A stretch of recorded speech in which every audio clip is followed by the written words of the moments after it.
and it's a great soundbite because, well, I want to say more people have read Heart of Darkness, but it's probably that more people were supposed to have read Heart of Darkness in high school and maybe didn't get all the way through it, even though it's super short. Yes? Do you have a Dr. Swenson in your life? I thought she was wonderful. Thank you. Do I have a Dr. Swenson in my life? No, but my husband is a doctor, and I have spent the last 17 years listening to these fantastic, colorful horror stories about medical school and internship and residency, which seems to me to be based on the model of fraternity hazing. And just, like brutality that's sanctioned because you have to learn to take orders. And it was very, very easy for me to make up this very imperious character who was just, you've got to do it my way, because that's what I said. Matt, anything else from the other room? Yeah, absolutely. What was your favorite book as a child? My favorite book as a child was Charlotte's Web, hands down. I would get to the end and go back and read it over again. I also loved the Little House on the Prairie books. And when my grandmother was dying 6 years ago, and she had very advanced dementia, she was in her late 90s, and I was reading to her, and she didn't like anything I was reading. Everything was agitating and not good. And I finally started reading her the Little House books, and I read the entire series again to her. My mother and I read them to her, and they were fascinating and beautifully written, and Pa had so many psychological problems. Pa was like a case study for, he was a misanthrope, he was paranoid, if Pa had just gotten the right medication, they could have stayed in the little house in the big woods and not had to move every single book. Yes? Are you familiar with the works of Jennifer Egan? And what is your opinion of it? I am very familiar with Jenny Egan. I loved A Visit from the Goon Squad. I read that book the week it came out, and I wrote to her, and she's somebody, our paths have crossed. We're not friends, but I said, this is it. This is your year. I totally nailed that one, and I am so proud of her and so excited. And I think the book had a rotten title and a really ugly cover in hardback. And it kind of killed me. And everybody in publishing was saying, oh, this is the best book, but it's got a rotten title and an ugly cover, and it's never going to go anywhere. And then it went on to win the National Book Critics Circle Award and then the Pulitzer Prize. Highly recommend. She is an acquaintance of mine from 20 years ago. She was first cutting her teeth and scrabbling hard. Yeah, I'm so proud of her. She's terrific. Yes? I want to know how many gorillas you've met in your lifetime, because Bel Canto had that wonderful gorilla. Oh my gosh, I was thinking Gorilla. I was like, how many the question was how many gorillas had I met in my lifetime?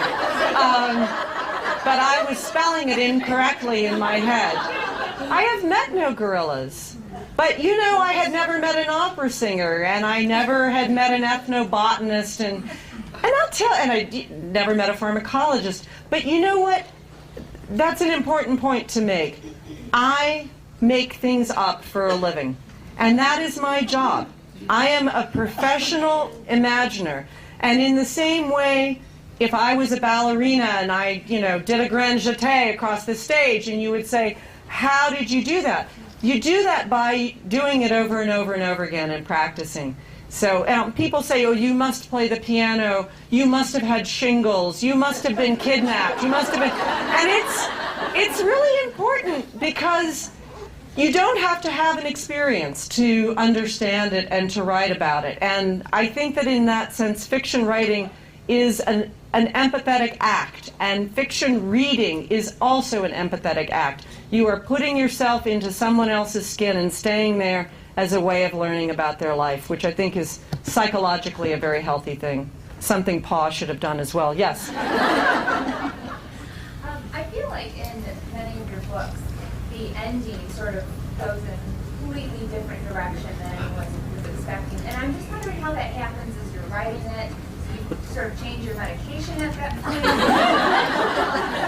point? The question is that my endings seem to take a sharp curve, and did I change my medication?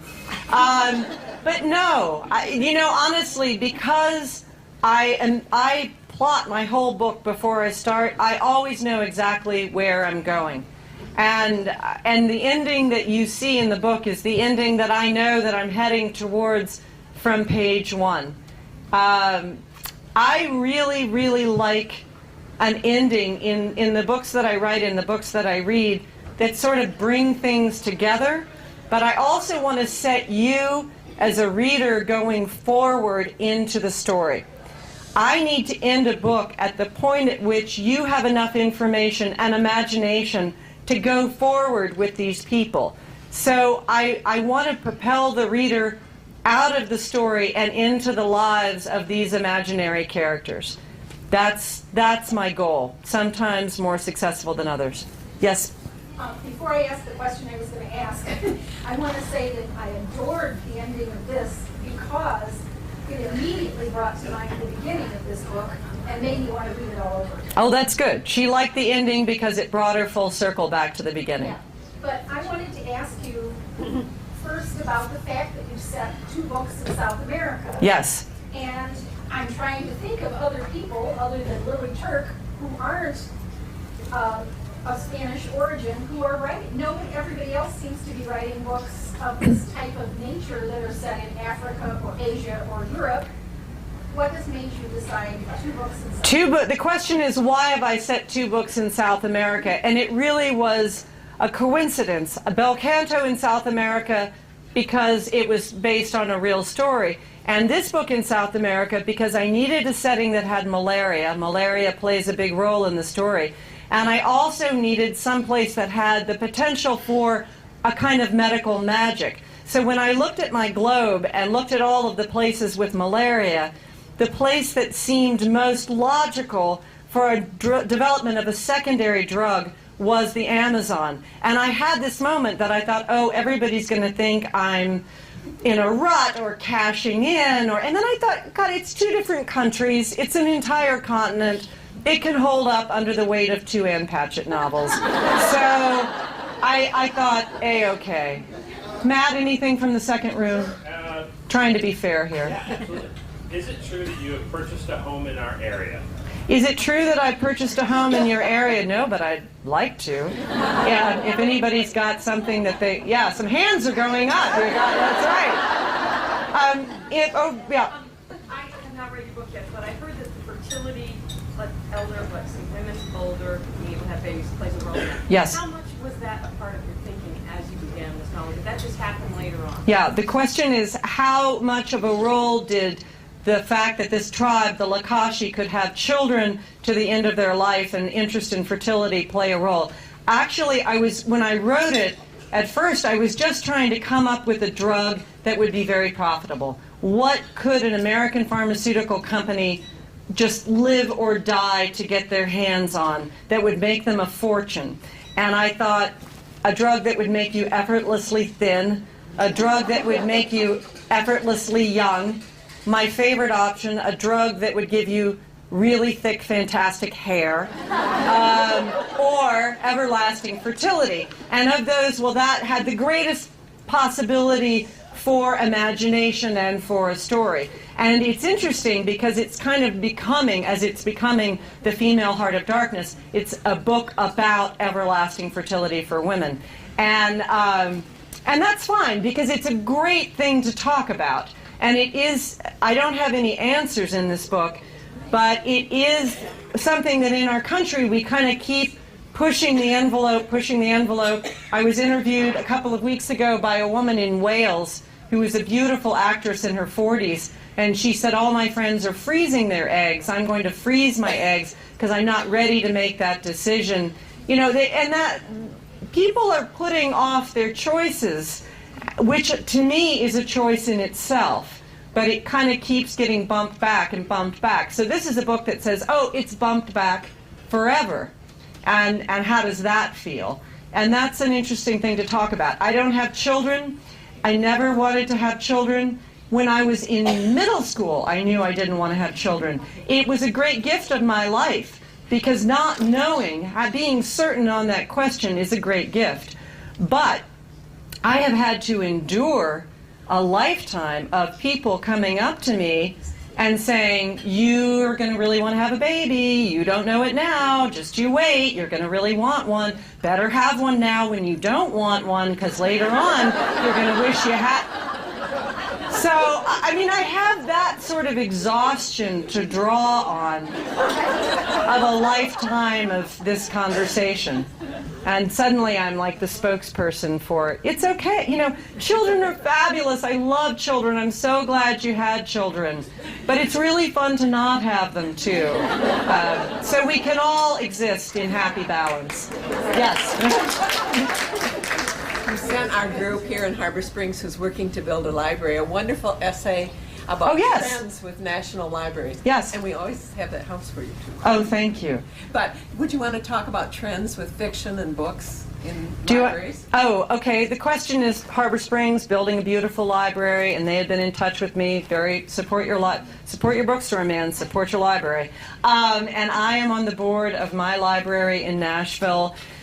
And there are a lot of naysayers about libraries and say, oh, you know, we don't need them anymore. It's all about the e-book. The libraries are the thing of the past. But actually, library usage is up hugely all across the country as funding for libraries is being cut. More and more people are using their libraries as the place to go and apply for jobs, as a sort of a social center. And the number one reason that people are going to libraries today in this country, to get books. So, yeah, we're still going strong. And the trend is we're going to need our library and to support them even more. Ms. Norcross in the back. Well, I know the answer to this question. Of course you do. You know everything about me. I think everyone would enjoy this. Where did the name Lakashi come from? Oh, I named the Lakashi for my favorite breakfast cereal. Lakashi. But you know what's so weird about that is I've been doing all these interviews with journalists who are saying, now I've Googled the Lakashi tribe and I can't find out anything about them. Where are they actually located? And it goes back to what I was saying earlier about having an imagination. I do so detest the smartphone, the smart life we live in, the whole texting, Facebook, Twittering, tweeting existence on Earth that I don't participate in. That this idea that I have a device in my hand that can find anything, even if you made it up. It can find it, the Lakashi, they're there somewhere. I can Google them, I can find them. But in fact, we can still make things up. We can lie, we can make things up, and I think it's important. Not everything can be traced and tracked. Yes? I loved your book, Run, and I loved Thank you. The Patron Saint of Liars. She loved Run and the Patron Saint of Liars. She loved them. I just have to repeat it. I know.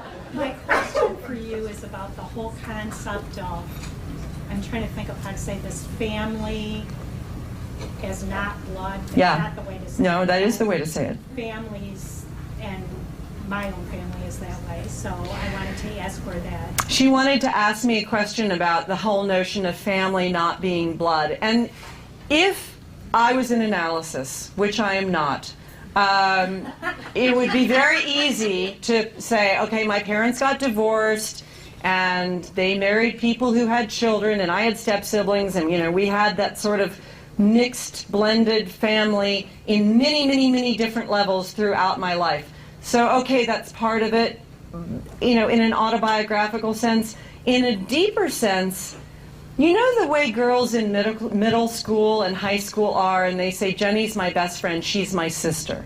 And they believe that, absolutely. And a lot of us grow out of that, and I never did. And the people that I love and I am committed to are it doesn't change. That's my family. And my family is of huge importance. This is not somebody saying, oh, you know, I had a crummy family, so I had to go out and create my own. I actually had a really wonderful family. But I have a very